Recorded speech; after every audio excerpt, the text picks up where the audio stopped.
Hello friends. दोस्तों, अभी देखना है हमें transmission of the energy means transmission of wave from one medium to another. It means through composite wires और composite strings. So यहां हम देखेंगे, let this is what one wire और यहां एक दूसरी वायर। मैं एक मीडियम मतलब कुछ स्ट्रिंग की मास पर यूनिट लेंथ है और यहां मास पर यूनिट लेंथ अलग है। Late this is what the thick wire, thin end here thick. Thin wire, thick wire means density less, density larger. Now wave is generated here like this. A pulse is given. Pulse गेला म्हणजे तो असा दिसेल. आता wire will look like as such. He energy इथपर्यंत जाणार. इथपर्यंत गेली म्हणजे मीडियम आमचा असा दिसेल आता लाईक दिस. आणि पुढे ही एनर्जी, ही वायर जशाच तशी, ही वायर आमची जशाच तशी. Here is a joint of rarer and denser medium. Here is a joint of thin and thick wire. What will happen here? He energy या पार्टिकलला वर नेण्याचा प्रयत्न करणार आहे, पण ही एकदम 100% डेन्सर पण नाही, जस्ट थिक वायर आहे. ही थिन है, ही थिक है. So this particle will be displaced little bit less than this one. थोड़ा सा ऊपर जाएगा. म्हणजे असा इथपर्यंत जर आपण याला विचार करत गेलो तर हे अशी एक वेव तिथं जनरेट होणार. and this wave will look like as such. देखो, हाँ, मैं इस मीडियम को यहाँ ऐसा सोच रहा हूँ. ही एनर्जी इथपर्यंत आहे. थोड्या वेळानं काय होईल, जर का हा डेन्सर पार्ट आहे त्याच्यावर क्रिस्ट तयार झाली तर ह्या स्मॉल या थीन वायर मध्ये क्रिस्ट म्हणून वापस येणार, पण त्याच्या इतक्या अँप्लिट्यूडनं नाही. जरा ध्यान द्या बरं का.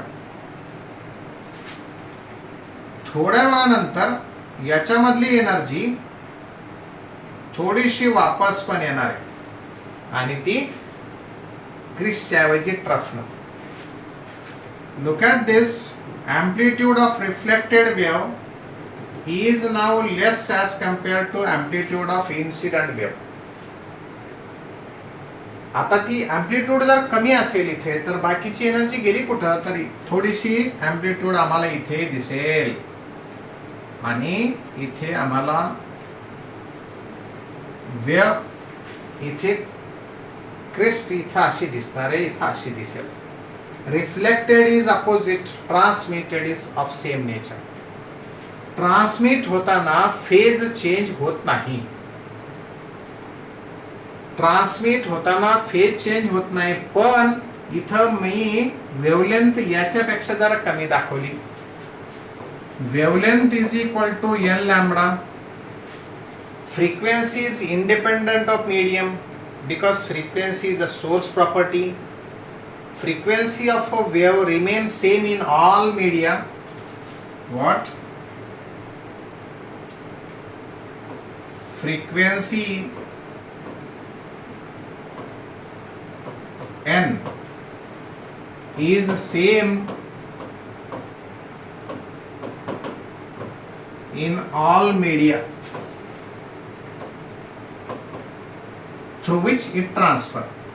मग आता फ्रिक्वेन्सी तीच राहते, पण वेलॉसिटी आम्हाला माहिती आहे, velocity capital T by m चा रूट असतो.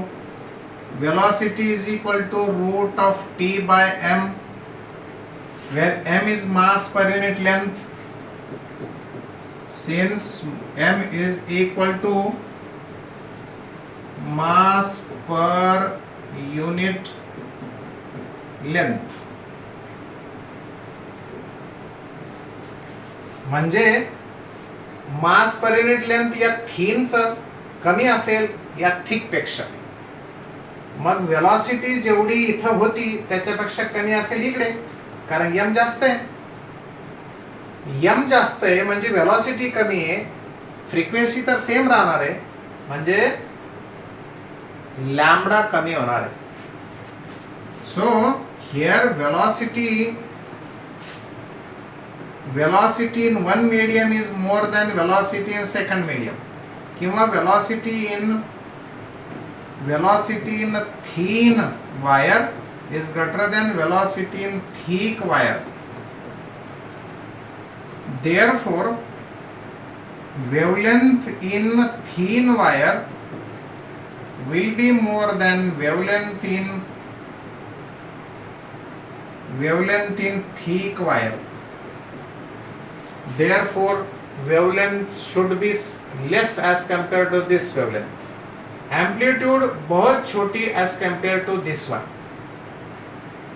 But as if total energy is directly proportional to square of amplitude, तो ये स्क्वायर ऑफ एम्पलीट्यूड प्लस ये स्क्वायर ऑफ एम्पलीट्यूड, ये दोनों की एनर्जी सेम होनी चाहिए.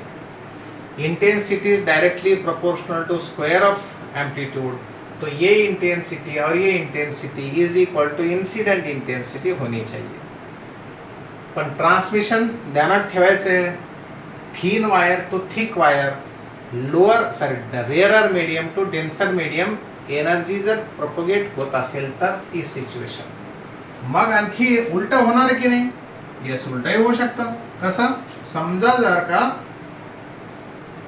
आमची ही वायर अशी आहे, ठीक आहे, आणि पुढे वायर थिन आहे. जर का पल्स जनरेट केला आम्ही लाईक दिस, आणि पुढे वायर अशीच ठेवलेली आहे, हा आमचा जॉईनिंग पॉइंट. थोड्या वेळानं ही एनर्जी जाणार अशी इथे, ही एनर्जी अशी इथपर्यंत पोहोचली. आता पुढे काय होणार आहे? This energy will try to lift the particle of this thin wire, और वो थिन वायर की एनर्जी मैं इसे हटाता हूं और यहाँ मेरा ऐसे वायर बनाता हूँ, ये रेफरेंस लाइन. ये पार्टिकल को जाना पड़ेगा ऊपर, तो ये चले जाएगा ऊपर. अभी ये वायर ऐसा होगा, ये एनर्जी यहाँ चले जाएगी और इसके कारण ये ऐसी बनेगी. ये इन बिटवीन है, पूरा रिफ्लेक्शन हुआ नहीं, पूरा ट्रांसमिशन हुआ नहीं. थोड़े समय के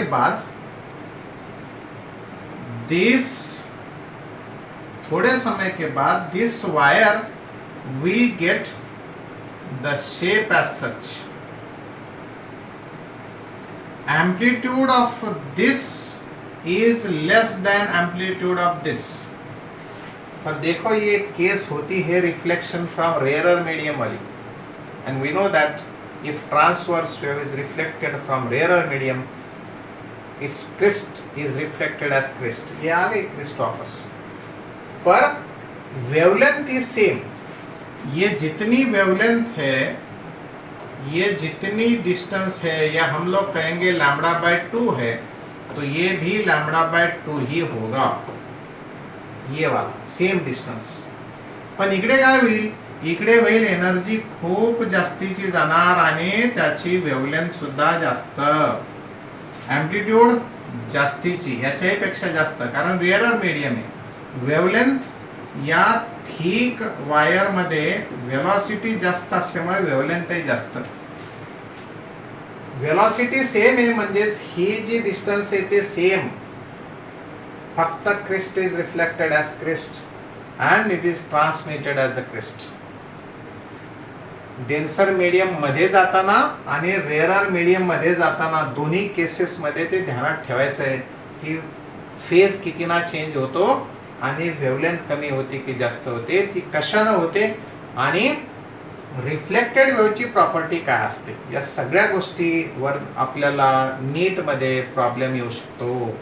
तो कसा, एकदम सिंपल प्रॉब्लेम आपण तयार करू शकतो लाईक दिस. अगर मेरी इंसिडेंट वेव है, incident wave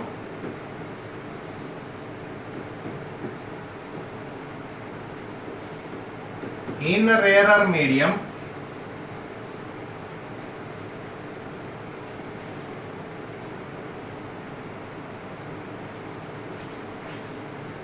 is y is equal to a sin of omega t minus 2 pi by lambda into x. If it is transmitted, if it is transmitted through denser medium,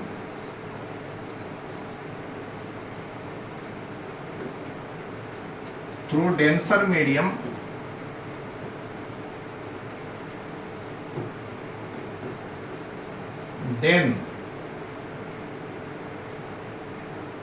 एक तर equation विचारतील, नाहीतर त्या values देऊन त्यांच्या कमी की जास्त व्हॅल्यूज विचारतील.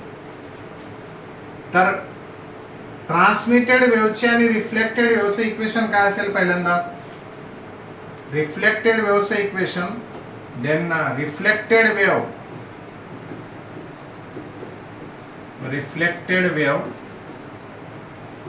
y is equal to a sin of omega t plus 2 pi by lambda x. क्या असंच असेल का की y is equal to minus a sin of omega t minus 2 pi x by lambda असेल का, कि y is equal to minus a sin of omega t plus 2 pi x by lambda असेल, कि y is equal to minus a sin of omega t, चलो ये से plus और ये minus 2 pi x by lambda. Which one is reflected wave का equation कैसा हो सकता? तो दोस्तों रिफ्लेक्टेड वेव का इक्वेशन कहाँ से रिफ्लेक्ट हो रहा है? From denser medium. Reflection is from denser medium, मतलब क्रिस्ट जाता है तो ट्रफ बोल के वापस आता है. फ्रेंड्स, या चारही पैकी तुम्हाला विचार करायचा आहे आता की जरी समजा रिफ्लेक्ट झालंय तरी ती ट्रान्समिट झालेली एनर्जी असणार आहे, म्हणजे ॲम्प्लिट्यूड तेवढाच असणार नाही, ॲम्प्लिट्यूड थोडंसं कमी जास्त असेल. आणि देअरफॉर या चारही पैकी कुठलंच इक्वेशन करेक्ट असणार नाही. तर इक्वेशन करेक्ट असेल y is equal to minus, no doubt trough, पण some different amplitude sine of omega t, omega बदलणार नाही, प्लस साइन येणार आहे आणि ही लॅम्बडा जेवढी आहे तेवढीच असणार आहे. So this will be the correct equation. Now transmitted wave के बारे में सोचना है. Transmitted wave will have some amplitude, मतलब फेज चेंज होगा नहीं और एम्पलीट्यूड डिफरेंट होगी.